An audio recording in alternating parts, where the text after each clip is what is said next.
Olá, meu nome é Cleiton Albuquerque Vieira, sou da Consulte-me, consultoria de finanças, marketing e gestão de pessoas. Vamos falar sobre deleguei errado. E agora? Alguns donos e donas de microempresa possuem uma dificuldade grande de delegar tarefas aos seus colaboradores. Eu tenho um vídeo no canal que fala sobre isso, essa questão de recrutamento, como é feita muitas vezes de forma bastante informal, sem um perfil do candidato, sem as habilidades necessárias, às vezes sem até a ficha de trabalho. Às vezes o microempresário ou a microempresária não sabe nem determinar qual é a capacidade necessária que aquele candidato terá para essa vaga. Aliás, muitas vezes essas vagas não são definidas de forma formal. Então, isso pode levar a erros quando eu delego tarefas, principalmente quando são atividades de relacionamento com o cliente. Seja aquele relacionamento no meu comércio, na prestação de serviços físicas, que eu estou ali em contato com o cliente o tempo inteiro, ou seja, também no comércio eletrônico.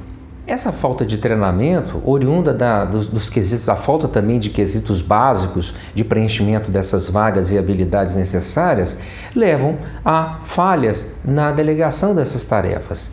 O treinamento sempre é importante, principalmente quando na minha microempresa há uma informalidade muito grande. Nada contra a informalidade. Às vezes as relações de trabalho em microempresas, elas têm de ser até de uma certa forma informais, não pode ser muito engessado.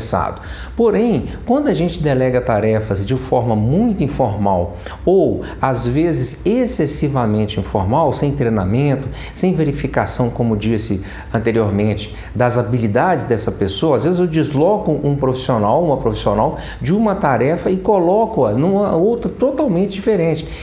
Quando essa pessoa às vezes não tem essa habilidade necessária. Então ali há uma falha ao delegar essa tarefa. Essa improvisação excessiva, aliado a uma informalidade muito grande, pode acarretar a erros na delegação de tarefas dos nossos colaboradores. Muitas vezes eu desloco numa improvisação um profissional, um colaborador ou uma colaboradora de uma tarefa para outra que não tem nenhum sentido e não tem correlação uma com a outra. E muitas vezes o funcionário, como eu disse, não tem essa habilidade. Então essa improvisação excessiva leva a falhas e a problemas em que o próprio dono ou a dona acham que estão delegando demais. Na realidade, eles estão delegando de forma errada, pela falta de treinamento, falta um mapeamento das tarefas, falta o levantamento desse perfil, não só psicológico, mas das habilidades necessárias, falta às vezes um fluxograma, enfim, às vezes falta essa coisa básica que toda microempresa tem que ter. E às vezes o dono ou a dona dessa microempresa acha que uma empresa grande é que tem, por exemplo, um plano de carreira dos seus funcionários. É possível e é importante que nós façamos nas nossas microempresas também um plano de carreira, para que haja uma ascensão, para que o colaborador ou a colaboradora sintam que estão evoluindo dentro de uma empresa, de uma microempresa, por exemplo. Isso não é uma questão só de uma empresa grande ou uma empresa de médio porte. Ela tem aplicação também na microempresa. Outra situação em que há falhas na delegação é quando o dono ou a dona delegam demais. São pessoas que às vezes não querem se envolver no dia a dia da gestão e passam essa responsabilidade para os seus colaboradores. Então há um excesso de delegação de tarefas para os colaboradores. É como se o dono ou a dona da microempresa lavasse as mãos. Fala, olha, eu estou aqui, eu só vou supervisionar de leve, e muitas vezes esses proprietários, dessas microempresas acham que estão fazendo uma gestão positiva.